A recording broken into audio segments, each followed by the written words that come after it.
Everybody, coming at you with my much longer version of what I thought about the invite. So for those who follow me, which is, hey, getting up there to 250 now, a lot of people maybe, I mean, not necessarily everybody trying to trick me into following their page so they can sell me a crypto scam, but if you're here, you're here.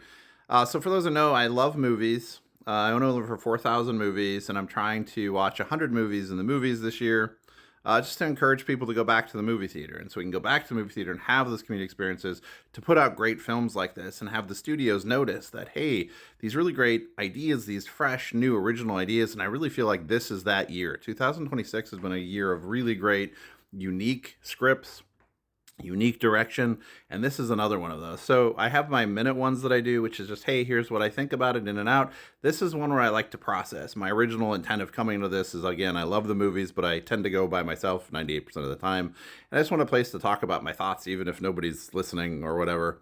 And so I do the much longer ones. So in the beginning here, I'll just do some of my general thoughts, and then towards the end, I'll give you some spoileries, and I have a lot of them because I have a lot of questions to ask of people who watched it. Maybe you have questions. We could talk about it. You can answer some of my questions and what do you think?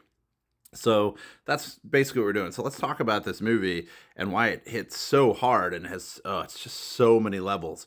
This is a really, really solid, unique film. I mean, we've seen kind of the general idea of different couples coming together in movies before, but I really like the way this is framed. You know what it makes me think of? There's a movie in '97, two girls and a guy, Robert Downey Jr. I think it's Natasha Wagner, Heather Graham, stuck in his apartment, kind of unpacking what went wrong with their relationships, his own insecurities, their insecurities, and this reminds me a lot of that, which I loved. You get basically a bottle movie where you're stuck in this apartment together. And the way that Olivia Wilde does her shots, right? Shot by shot, the camera is strategically placed in ways and it's framed in purposeful ways that play with the story. Individual look versus wide shots versus, it's so amazing. The colors she used, the music that she used. And like I said, in the minute, you've got four very different actors with four very different ways that they act in movies. And they bring that to this movie.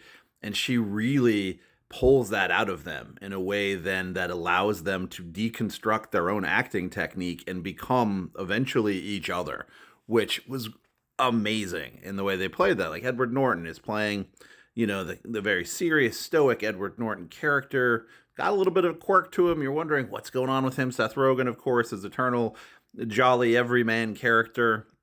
All right, Olivia Wilde playing her part. Penelope Cruz. I can't. I mean, I've got not enough time to go into how great this is, but they shift personalities throughout, and they change and exchange. And when the camera moves, they exchange with the camera.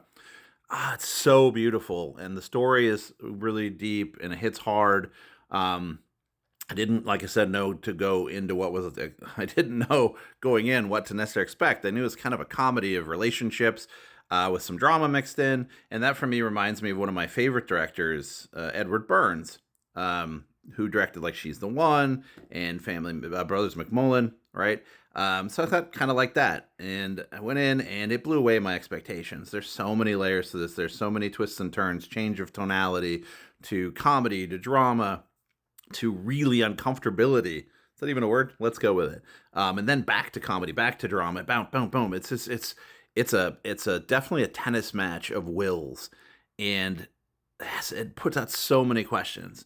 Like I said, everything in this is just so perfectly timed, all the way up to the opening credits. And I'm a huge fan of opening credits, and this is where it comes from too.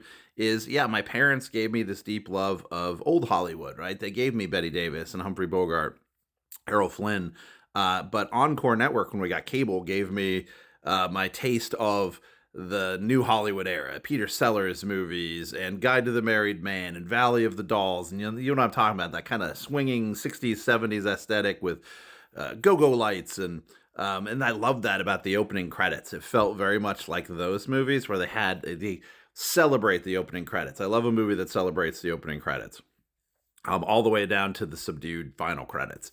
It's just Olivia Wilde, hats off. And like I said, 1,000 hats off to you. This was so well done. So let me talk spoilers. So if you want to go, just go, because I have some deep questions about this film. Go Good? All right. So many questions. So first of all, my biggest question for those who watched it, Edward Norton and Penelope Cruz being there.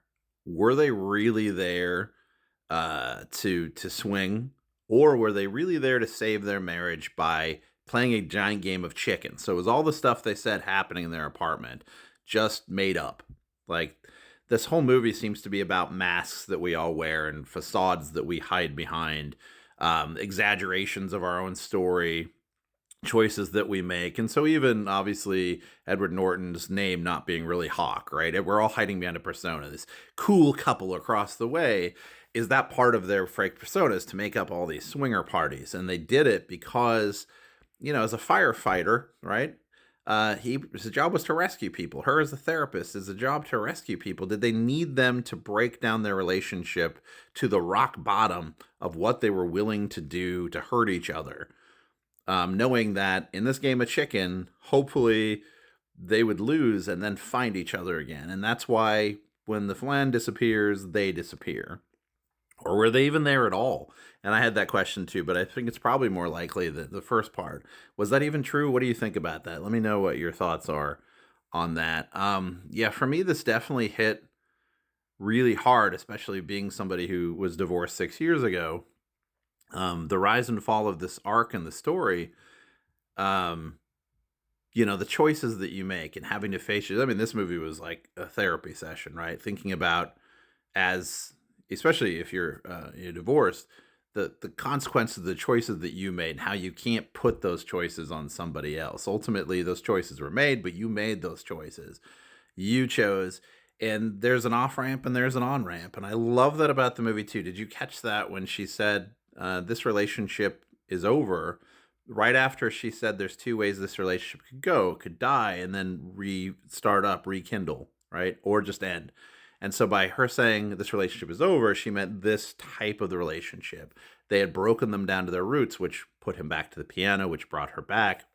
And they found the off ramp that maybe not a lot of couples could find. I mean, obviously, as divorce, we didn't find that off ramp, right? And so thinking about that, just, the stuff about staying together for kids and all the different things that couples do, and remembering your love story. How did you get together in the first place? Did you always feel it? What happened? Where did the break come from? And so I found that really interesting and almost cathartic in a sense. As someone, again, who is divorced and has 3 kids, where do things change? And nothing is inevitable. Not even splitting apart is inevitable. There's an off ramp, right? And that's, I think, what the film is pointing to. So do you think that? Do you think at the end, obviously, that was them saying goodbye to each other because now there's no more pressure? Or is that a moment where now they're going to find each other again? She's going to start painting again. He's going to play piano again. What are your thoughts on that, as it would be? And so, gosh, yeah, that first arc of the comedy, the second arc of really being uncomfortable, and that third arc of it just breaking their relationship apart and her purposeful choice to shoot this in order. So great, right? But yeah, it was definitely, it put me through a lot of thinking, a lot of emotion. And I think if you're definitely going to see this movie, you want to go in knowing that, especially if you've suffered divorce or a breakup or you're in that place. And it also showed that no couple's perfect, right? Like they have this kind of pedestal view of Edward Norton and Penelope Cruz's couple, but even they fight about things like language barriers and stuff like that. I found that really that nobody's perfect. And you see that recognition in Olivia Wilde's character, right? Gosh, it's just the non-verbal moments, like the window at the end, like the idea of her standing naked in front of the window and the idea of Seth Rogen reaching to that piano and putting himself out essentially naked to us, the audience, breaking himself down and revealing himself. And we see the shot through the window. Is that me or am I overanalyzing that? What do you think about that? It's just so good. Such a good film. Like, where do you think it's heading? What do you think it's going to do? Olivia Wilde, congratulations. Seth Rogen, congratulations. And I love, like I said, that switch of Seth Rogen's character being the comedy guy, Edward Norton being serious, and then them flopping. Edward Norton being the comedy guy. So many questions. What do you think? Tell me what you think about the film. I loved it.